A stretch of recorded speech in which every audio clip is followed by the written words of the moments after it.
had moved on to the Rover opposition. BMW are back with new modifications and quicker cars. Ford, too, with the Turbo, are a force to be reckoned with. And Holden, with the big Commodore, are here from Australia for the 1986 season. Monza in March, and Volvo and Lindstrom set out to try and win the championship for the second consecutive time. Ulf Granberg talks with the Frenchman Jean-Louis Schlesser. And as Jeff Allen puts on his helmet, Johnny Cecotto reflects on his first drive, partnered by Thomas Lindstrom for championship honours, Olofsson driving with Granberg. The Fords, and Klaus Niedewitz talks with Soper. And then when you start without gap. The BMW opposition from Schnitzer, a dent in the bonnet at this stage. The Australian opposition, Alan Grice and Graham Bailey, drive the white Holden Commodore,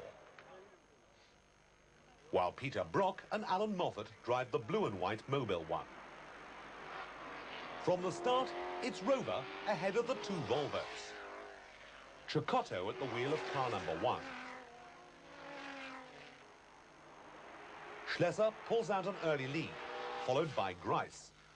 Then Cecotto, Granberg and 2 more Rovers.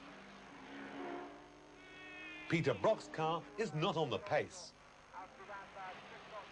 Cecotto moves up. Volvo now in the lead and beginning to pull away. And with Volvos appearing to take up where they left last year, Thomas must be feeling his chances of victory in this first round of the championship are good. The Fords here are slow and untried, and slowly but surely, a lead begins to build up.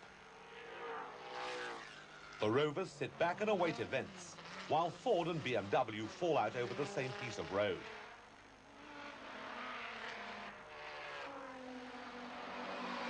Coming up towards pit stop time, everything is going well for Volvo. Lindstrom anxiously waits in the pits to take over.